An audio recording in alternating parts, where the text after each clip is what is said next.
Saúdo a todos na paz do Senhor Jesus.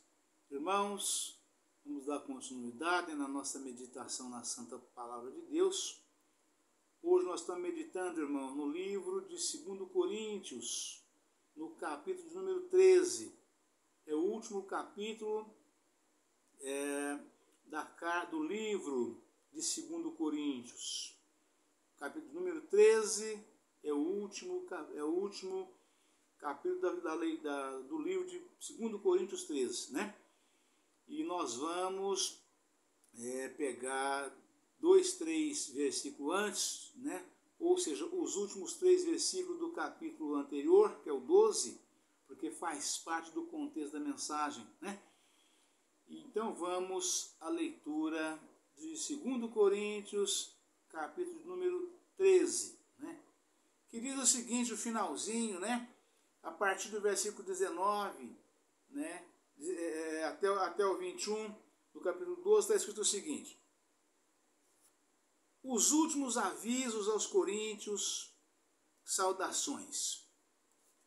Cuidais que ainda nos desculpamos convosco, falamos em Cristo perante Deus, e tudo isto, ó amados, para a vossa edificação. Porque receio que quando chegar vos não ache como eu quereria, e eu seja achado de vós como não quereríeis.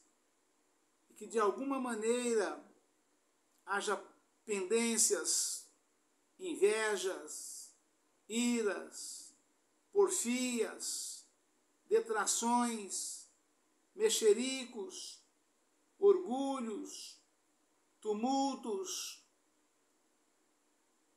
que quando for outra vez o meu Deus me humilhe para convosco, que quando for outra vez o meu Deus me humilhe para convosco, e eu chore por muitos daqueles que dantes pecaram e não se arrependeram da imundícia e da prostituição e desonestidades que cometeram. É esta a terceira vez que vou ter convosco. Por boca de 2 ou 3 testemunhas será confirmada toda a palavra. Já anteriormente o disse, e segunda vez o digo, como quando estava presente, mas agora estando ausente. O digo aos que antes pecaram, e a todos os mais que de outra vez for, não lhes perdoarei. Aleluia, Pai. Vou repetir esse versículo 2 aqui. Já anteriormente o disse, e segunda vez o digo, como quando estava presente, mas agora estando ausente. O digo aos que antes pecaram, e a todos os mais que, se outra vez for, não lhes perdoarei. Aleluia, Pai. Louvado seja Deus. Para Jesus. Aleluia, Pai. Santo é o teu nome, Senhor. Louvado seja Deus. Visto que buscais uma prova de Cristo, que fala em mim, o qual não é fraco para convosco, antes é poderoso entre vós. Aleluia, Pai. Porque ainda que tenha sido crucificado por fraqueza, vive, contudo, pelo poder de Deus. Porque nós também somos fracos nele, mas viveremos com ele pelo poder de Deus em vós. Vamos repetir esse versículo. Porque ainda que tenha sido crucificado por fraqueza, vive, contudo, pelo poder de Deus. Porque nós também somos fracos nele, mas viveremos com ele pelo poder de Deus em vós. Examinai-vos a vós mesmos, se permaneceis na fé.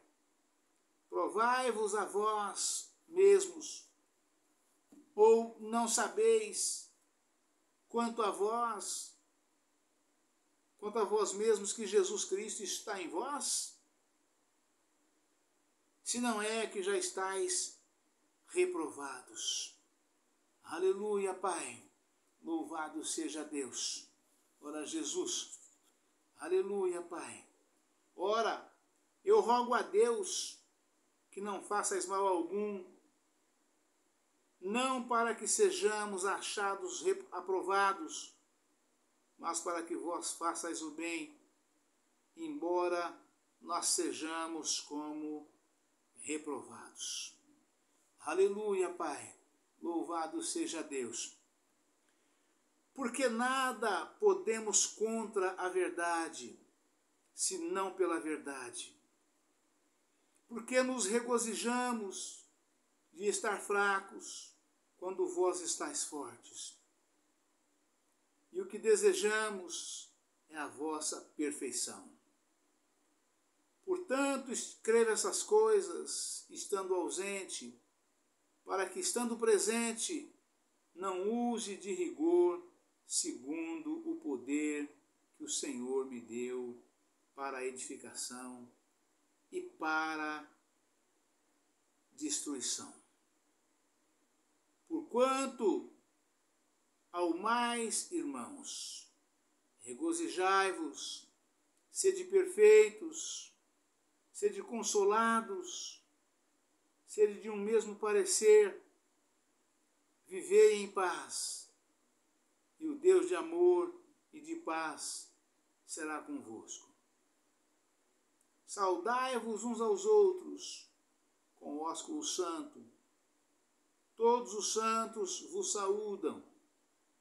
A graça do Senhor Jesus Cristo, e o amor de Deus, e a comunhão do Espírito Santo, seja com vós todos. Amém. Aleluia, Pai, louvado seja Deus. Irmãos, nosso querido amado irmão apóstolo Paulo, ele fecha a carta de 2 Coríntios, aqui no capítulo número 13, E ele fecha exatamente fazendo aqui as saudações finais aos irmãos, para que os irmãos tenham uma consciência pura de que ele, estando ausente, escreve aos irmãos, exortando-os de todas essas formas, de todas essas coisas das quais ele usou essa forma toda aqui para falar com os irmãos, alertando os irmãos sobre tudo que estava escrevendo aos irmãos, exortando-os, estando ele ausente, porque se a hora que ele estivesse presente, ele não queria ter de usar a autoridade da qual Deus tinha dado para ele, tanto para a construção, mas também para a destruição, tanto para a edificação, mas como também para a destruição. Então ele escrevia aos irmãos, exortando os irmãos, alertando os irmãos que buscasse de Deus a graça, porque os irmãos duvidavam das coisas que ele fazia, das coisas que ele dizia, das coisas que ele determinava, assim como os escribas e fariseus pediram a Jesus um sinal, os irmãos também da mesma forma buscava ver se realmente era Jesus falando na boca de Paulo.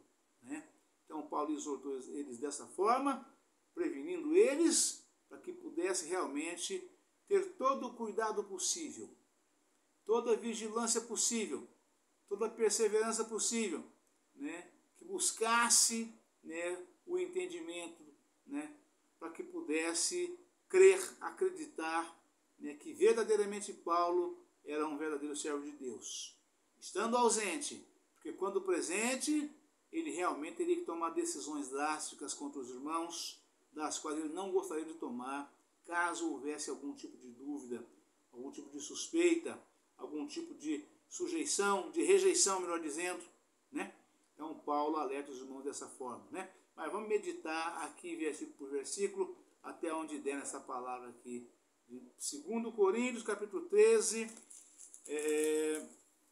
a partir do versículo de número 19, né? 19, porque é o finalzinho que faz parte do contexto. Cuidais que ainda nos desculpamos convosco? Falamos em Cristo perante Deus. E tudo isto, amados, para a vossa edificação.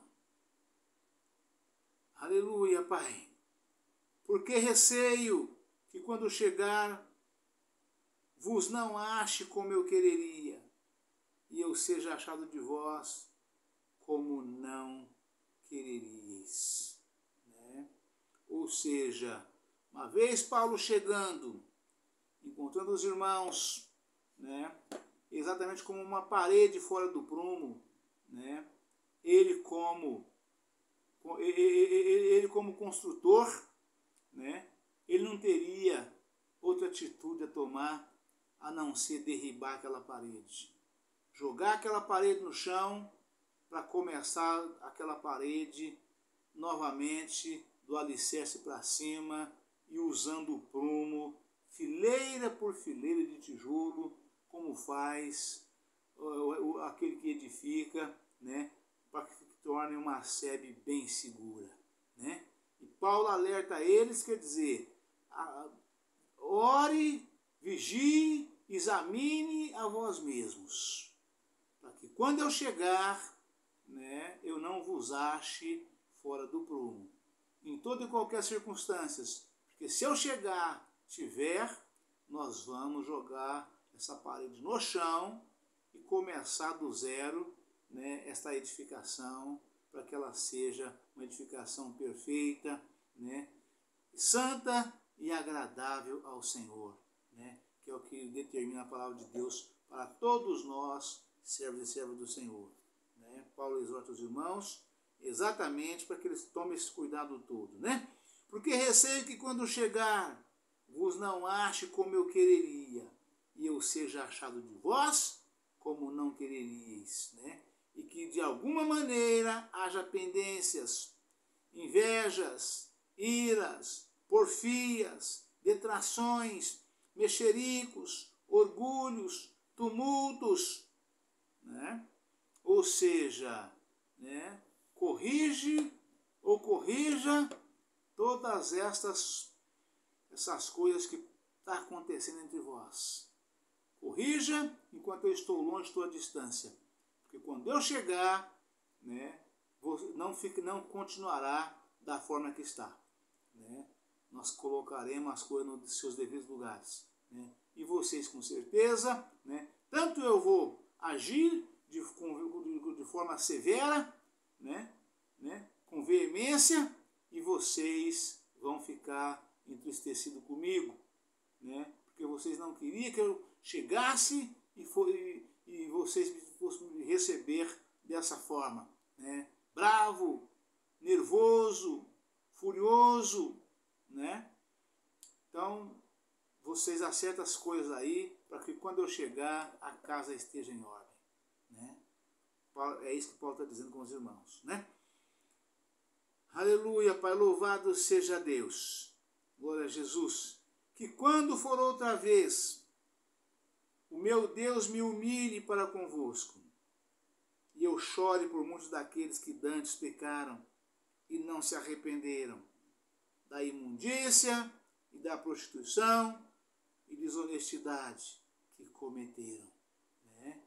Que eu acho que o Senhor possa me dar graça, né, para que eu possa, graça, conhecimento, sabedoria, entendimento e, sobretudo, tolerância.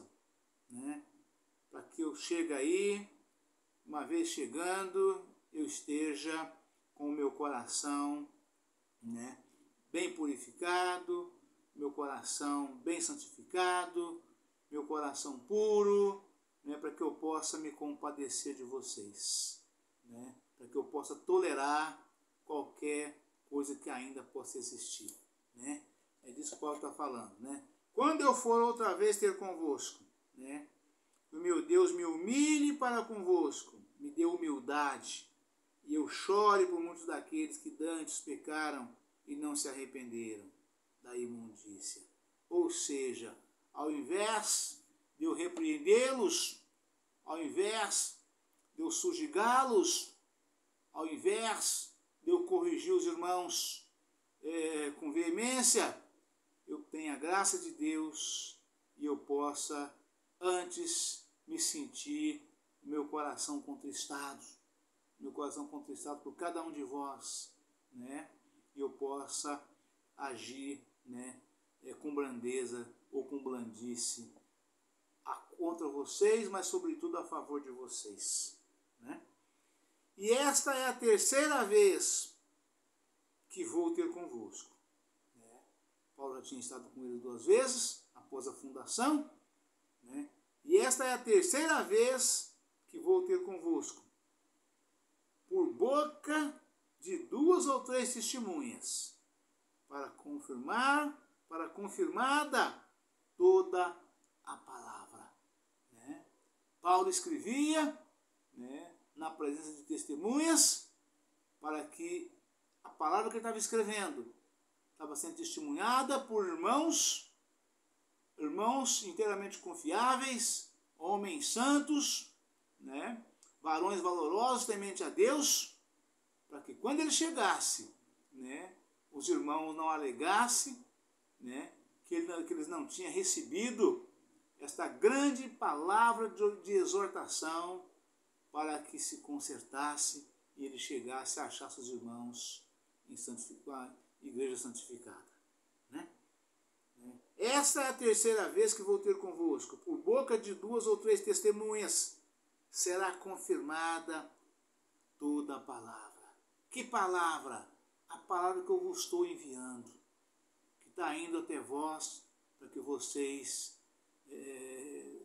recebam, né, e se humilhem, se arrependam, né, das maldades que vós praticais, né, e vivem em santificação, e eu chegue a vós em ordem, né, para que nós possamos continuarmos juntos, marchando rumo ao alvo, em santificação de corpo, alma e espírito, né? Que o Senhor me dê graça, me humilhe, para que eu chegue aí com o espírito de mansidão para encontrar com vocês pela terceira vez, né? Já anteriormente o disse, e segunda vez o digo, como quando estava presente, mas agora estando ausente, o digo aos que antes pecaram, e a todos mais que, se outra vez for, não lhes perdoarei, né? Ou seja, vocês não terão uma segunda chance, né, ou uma terceira chance, né? Porque quando estive aí, achei vós em pecado, vos exortei, botei ordem na casa e deixei a casa em ordem, a casa arrumada. Mas se eu voltar, né, segunda vez, terceira vez, né, eu voltando terceira vez, vós não tereis uma segunda chance, diz o apóstolo Paulo aqui nessa palavra. Visto que buscais uma prova de Cristo que fala em mim, né? É exatamente o que fizeram, a mesma coisa que fizeram com Jesus. Mestre, mostra-nos um sinal, né? Porque Jesus dizia que ele estava no Pai, o Pai estava nele, né? Mostra-nos um sinal.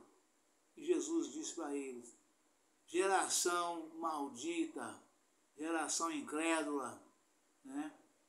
Geração corrupta, né? Não lhe será dado outro sinal, a não ser o sinal do profeta Jonas.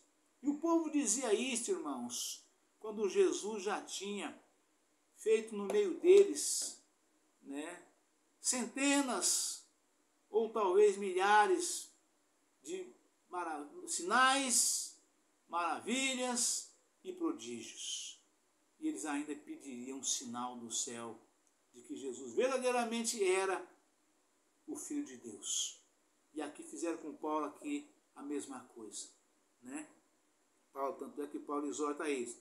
Visto que buscais uma prova de Cristo, que fala em mim, o qual não é fraco para convosco, antes é poderoso entre vós, porque ainda que tenha sido crucificado por fraqueza, vive, contudo, pelo poder de Deus, porque nós também somos fracos nele, mas viveremos com ele pelo poder de Deus. E esse versículo 4 aqui, irmãos, é a afirmação de Paulo, né? Quem é que foi crucificado? Foi Jesus. E Paulo faz aqui uma afirmação, né? Que aqueles que não entendem, que não têm o Espírito de Deus, pensam que Paulo está chamando Cristo de fraco, né? Porque ainda que tenha sido crucificado por fraqueza, né? Vive, né? Ou seja, foi morto, crucificado, sepultado, mas ao terceiro dia ressuscitou, vive e reina para todo sempre, né? E esse crucificado por fraqueza que Paulo fala aqui, né? Por que Cristo foi crucificado por fraqueza? Porque ele podia destruir o mundo inteiro naquele dia, naquele momento. Ele podia ter rejeitado ir para a cruz, né? Mas ele se mostrou fraco para se fazer forte em nós, né? Porque ele poderia, né? Vocês vejam bem a forma que eles escarneceram dele. Você não é filho de Deus? Desce daí, né? Desce daí, né? O Gestas, né? Falou isso para Jesus. Os dois ladrões que estavam pregados na cruz juntamente com ele, né? Dois salteadores, um de um lado e outro de outro, Jesus no meio, né? Dimas e Gestas. E Gestas falou para Jesus: você não é o filho de Deus? Desce daí, salva a ti e salva nós também, né? Naquele momento ele foi repreendido por Dimas, que disse para ele, né? Disse para ele, né? Para que ele realmente tivesse o temor de Deus no coração dele, né? Que ele tivesse o temor de Deus naquele momento, né? E se arrependesse daquilo que ele tinha falado, porque Dimas dizia para Gestas: nós estamos aqui porque merecemos, mas esse daí, ele não, ele nada fez, né? E Jesus virou para Dimas e disse: ainda hoje tu estarás comigo no paraíso, né? Então Jesus tinha tanto poder, irmãos, ele era tão forte, tão poderoso, tão grande, né? Que ele poderia destruir tudo naquele momento, ou até antes, se ele quisesse, mas ele se fez fraco, exatamente para que pudesse nós tornarmos forte.